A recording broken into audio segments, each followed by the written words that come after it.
আজকে আমি আর আমার ভাই চিন্তা করছিলাম দুইটা চিকেন চাপ এনে খাবো, যেটার প্রাইস ছিল 300 টাকা। তখন আম্মু বলতেছে ওই 300 টাকা খরচ না কইরা 300 টাকার একটা মুরগি নিয়ে আয়। আমি চিকেন চাপের চাইতো মজা করে অর্ধেকটা মুরগি ভাইজা দেই, আর বাকি অর্ধেকটা মুরগি একদিন লটপটি বানায় খাওয়াবো না। তো এই চিকেন গুলা কাটছে আম্মু 6 পিস, একদম বড় বড় করে চিকেনের টুকরা কেটে নিছে। তারপর পাটায় সুন্দর করে একটু থেতো করে নিছে চিকেন গুলাকে।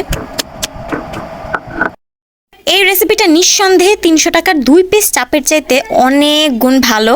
দেন পাটার মধ্যে 3টা মরিচ নিছে, তারপর কাঠবাদাম নিছে 3টা, আর অল্প একটু জিরা নিয়ে নিছে। এগুলোকে খুব সুন্দর করে বেটে নিতে হবে। কাঠবাদামের পরিবর্তে অবশ্যই অন্য যে কোনো বাদামি দিতে পারেন। আমাদের বাসায় কাঠবাদামটা সামনেই রাখা ছিল, তো এর জন্য আম্মু 3টা নিয়ে এটার মধ্যে বেটে দিছে। আর এই মশলাটা মাস্ট দিয়েন, অনেক মজা লাগে। আর এবার বাটাবাটি শেষ, এটার মধ্যেই আমাদের মাংসটা দিয়ে দিবে, আর বাকি সব গুঁড়া মশলা হিসেবে ইউজ করবে। এই তো যেমন ধরেন ধনিয়া গুঁড়া, হলুদ গুঁড়া, মরিচ গুঁড়া, এগুলা আর আলাদা আলাদা করে বেটে দেওয়ার তো কিছু নাই, গুঁড়া মশলা থাকে ওইটাই দিয়ে দিছে। আর স্বাদ মতো লবণ আর 1 পিস লেবু চিপে দিয়ে দিল।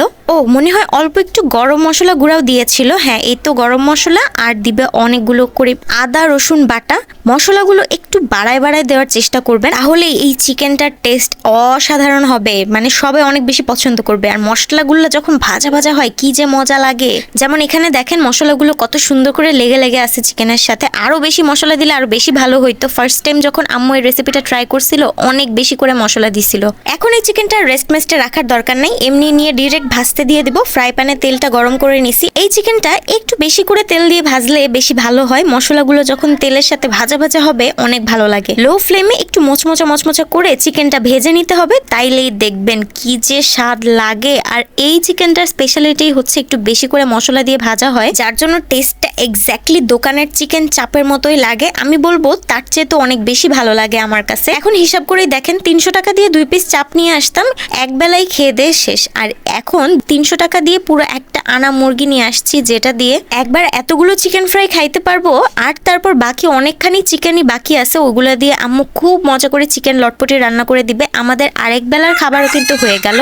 আমার কাছে তো এই প্ল্যানটাই বেস্ট লাগছে। টাকা বাঁচানোর খুবই ভালো একটা টেকনিক মনে হয়। হ্যাঁ, বাসার মশলা টসলা লাগতেছে, বাট কতই আর লাগে বলেন। চিকেনটা কাটার পর হাতে গুনে গুনে 10 থেকে 15 মিনিট আপনার চিকেন একদমই রেডি হয়ে যাবে। ম্যারিনেট করার তো কোনো ভেজালই নাই, চিকেনটা ভাজতে যতক্ষণ আর কি, শুধু এইটুকু। এখন আপনারা বলেন তো আপনাদের কাছে কোন অপশনটা বেটার লাগে, একটু দয়া করে কমেন্ট করে জানাই দিয়েন। আমার কাছে তো এটাই ভালো লাগছে। যাক, রান্নাবাড়ি শেষ, এখন আমি চললাম।